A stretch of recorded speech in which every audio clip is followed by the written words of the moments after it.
Friends, இன்றைக்கி ஆர்த்திஸ் கிச்சனில் நம்ம பார்க்க போகிறதுங்க பூண்டு சட்னிங்க. இந்த பூண்டு சட்னி நம்ம ரெடி பண்ணி வச்சுக்கிட்டோம்னாக்கா இட்லி, தோசைக்கு, எல்லா சப்பாத்திக்கு எல்லாத்துக்கும் வச்சுக்கலாங்க. கெட்டு போகாதுங்க. நல்ல பூண்டுங்க, 2 பூண்டு நல்ல பெரிய பழம் 2 பூண்டு எடுத்து உரித்து நம்ம வச்சுக்கலாங்க. 2 தக்காளி எடுத்து வச்சுக்கலாங்க. இப்போ வந்து பூண்டு 2 பூண்டு உரிச்சதை அப்படியே போட்டுக்கலாங்க. தக்காளியை போட்டுடலாங்க. 2 தக்காளிங்க, நாட்டு தக்காளியை பார்த்து 2 தக்காளி போட்டுக்கோங்க. வரமிளகா ஒரு அவங்கவுங்களுக்கு காரத்துக்கு தகுந்த மாதிரி போடுங்க. நான் ஒரு 5-6 மிளகாய் போடுறேங்க. உப்புங்க, உப்பு ஒரு பெரிய ஸ்பூனில் 1 ஸ்பூன் உப்புங்க. இப்போ இதை அப்படியே மிக்சியில் அடிச்சுட்டு வந்துடலாங்க. இப்போ நைஸாக அடிச்சுட்டு வந்துட்டேங்க. இதுக்கு ஒரு தாளிப்பு கொடுக்கலாங்க. இப்போ நம்ம நல்லெண்ணெய் ஊற்றிக்கலாங்க. நல்லெண்ணெய் அவங்க தேங்காய் எண்ணெய் வேணுன்னா தேங்காய் எண்ணெய் ஊற்றிக்கலாங்க. கொஞ்சம் நிறைய எண்ணெய் ஊற்றணுங்க, அப்போ தான் இந்த சட்னி கெடாமல் இருக்குங்க. ஒரு 4-5 ஸ்பூன் ஊற்றியாச்சுங்க. நம்ம கடுகு போட்டுடலாங்க.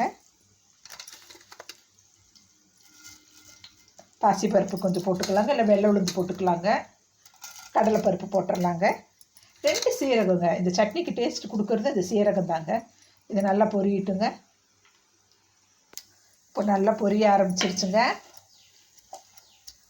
இப்போ அப்படியே 2 வரமிளகாய் போட்டுக்கலாங்க.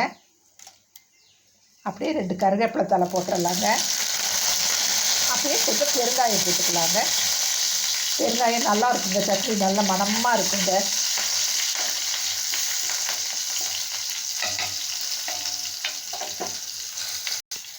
உப்பு அப்படியே ஊற்றிக்கலாங்க. மிக்ஸி மட்டும் கொஞ்சம் 1/4 டம்ளர் தண்ணி ஊற்றி நம்ம கழுவி ஊற்றலாங்க.